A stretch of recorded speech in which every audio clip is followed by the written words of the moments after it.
What we have here is a 1966 Topps set break.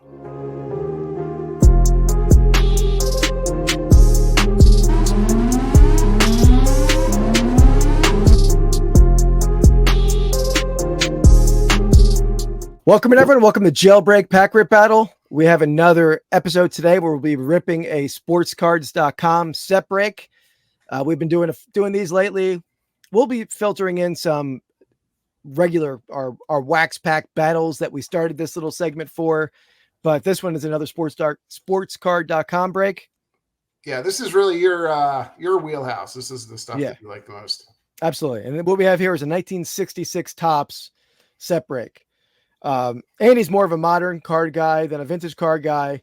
But Andy, do you know much about this set? Or I guess I could just start by telling you about this set. Yeah, why don't you tell me a little bit about it? Yeah. So not a great set in terms of rookie cards. There weren't you're not going to get a Rose rookie or any of the big rookies here. But the biggest rookie you could pull out here is Jim Palmer rookie card. Oh, yeah. There's a couple other big pitchers. Fergie Jenkins, Don Sutton are the other rookies that we'd like to hit. Yeah. Fergie Jenkins with the Phillies in this set, not known as a Phillies pitcher, briefly with the Phillies early in his career. There's also a rookie card for Grant Jackson that is supposedly one of the rare cards in the set, a high number Phillies pitcher, but I think that people believe that's artificially rare due to a dealer buying up all the Grant Jackson cards he could find. Was he just a fan of Grant Jackson, or did he have a lot of high hopes for him? That I don't know, but it's an interesting premise. I know that's not the only time that's happened where people buy up. I know there's one player in the T206 set that somebody bought up everyone they could find. Oh, okay. So trying to force a scarcity and value increases. But I mean, I feel like you could do that, but you may be doing it all for naught if nobody really doesn't want the guy. Yeah, but, exactly. Yeah. I guess if you want to make a set, you probably need them. So, yep.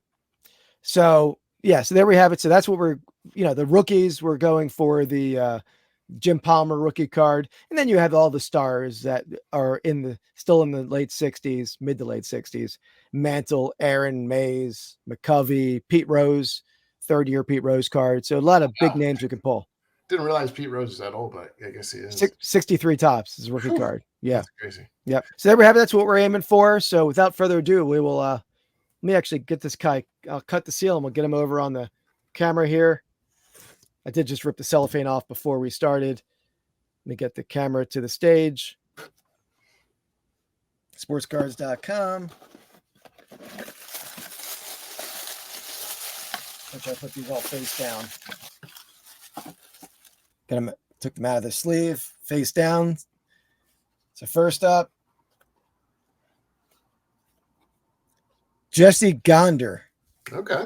Jesse Gonder, Pirates catcher. It's an interesting color combo. I didn't know that they wore blue with the Pirates. That's a kind of a weird look. I don't know if that is blue. I agree. Oh, it looks blue, but it looks like I think it's black, but it does look blue. I mean, it looks blue in person too. It's not just the camera lighting.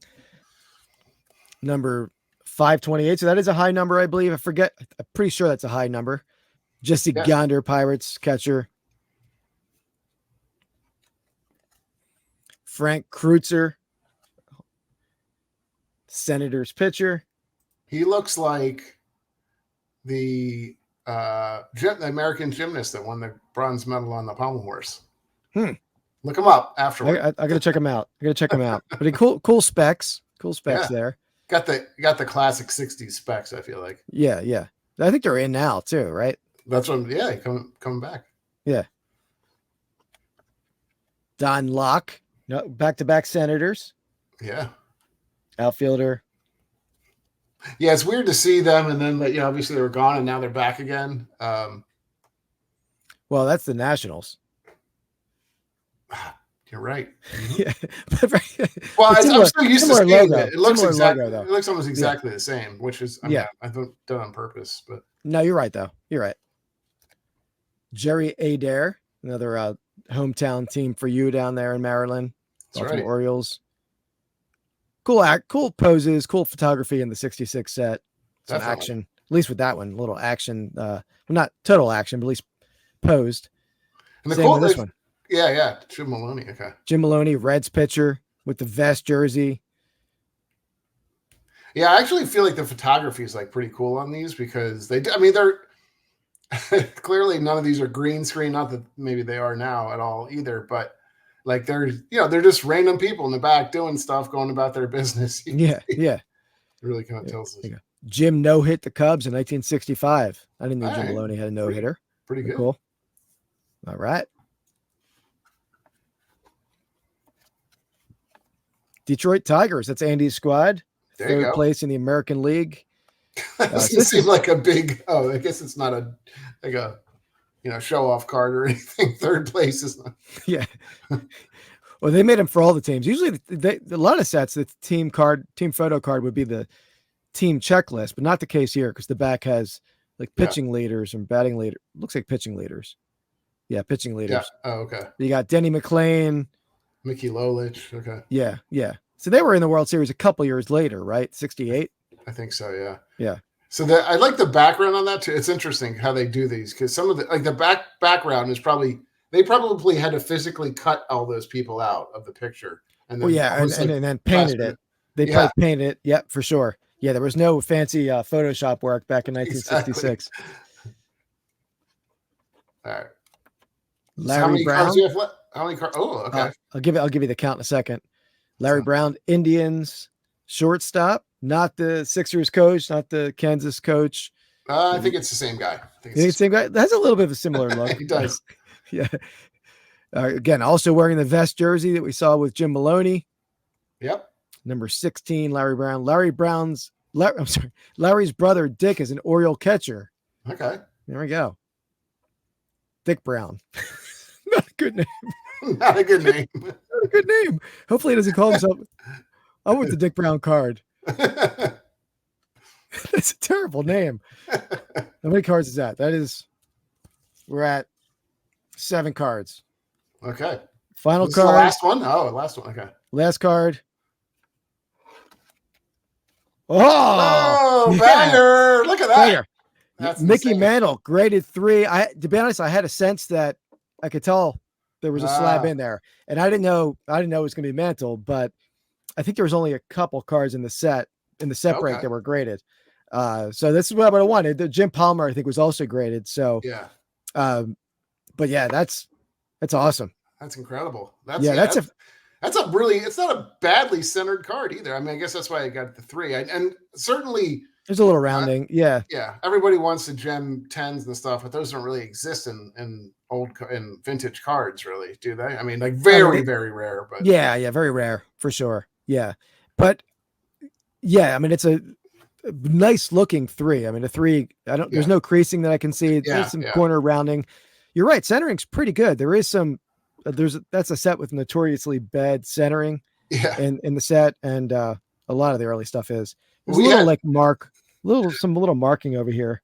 Yeah, that's not too bad. I mean, like the actual photo and the front and back, I mean, it's like no gum stains or anything like that. So that's good. No. And the back is beautiful. Gum, yeah. Look at that. Yeah. So, I mean, you pulled something last one, right? That was so badly centered. It was the other card was like showing up on it, right? Yeah. That was a 51 Bowman set break that card was almost a double card. I'm not quite, but yeah. So this is by far the best one we've hit. And Andy knows I'm already hooked on these mystery box breaks and the set breaks, but that's not going to help. This is pulling that hook a little deeper in my cheek there for Oh, 100%. That's awesome. No, they're probably thinking like, okay, this guy's bought a couple of us from him. We better give him something at least. Yeah. I don't think they do it that way, but no, I know. The luck of the draw. But yeah, and I will say the only thing I would like is I could tell when I opened that box, the feel of that paper, that there was, at least I thought there was a slab in there. So I wish there's a way they could do that without knowing, but that's all right. Hey, I'm not complaining. Yeah, don't go. You can surprise me with a slab. That's all right. But yeah, that's awesome. Yeah, super cool card. Yeah, I think that's a great looking card too, actually. I mean, it's funny because you see like older pictures of him and, when he was younger. And this is really, probably tail end of his career. He's getting up there in age. He's, still an absolute legend. I'm looking it up on VCP right now, and it looks like the graded SGC 3 Mickey Mantle is 175 to 240 kind of price range. So, Okay. and this break was $99 plus 15% off that I had from my That's awesome. coupon cards from my previous break. So there we go. Are we thinking that's a keeper for you, or you're thinking about potentially selling, right? But I mean, Well, I don't know what your thoughts of these, of your set breaks. Are you going to keep some of the really cool cards, or? I'm going to keep the stuff for now. I've started to build some sets, so at least I'll keep the stuff for now. And I'm not building a 66 top set per se, but this is a good start if I wanted to, right? Yeah, I mean, that's a tough. Yeah, I mean, I would think that's kind of tough. I guess you can buy bulk cards, right? Of the set. Yeah. Really Yeah, you can buy. Yeah, sure. For sure. I'm not sure we're going to do yet. No plans on selling it right away for sure. But yeah, I'll hang on that a little bit to remember the nice pull there. So there we have it. So successful set break. Thanks to sportscard.com for nice mystery box there. That's my first one that I've really we've hit some cool cards, but yeah, you have to shout them out or shoot them.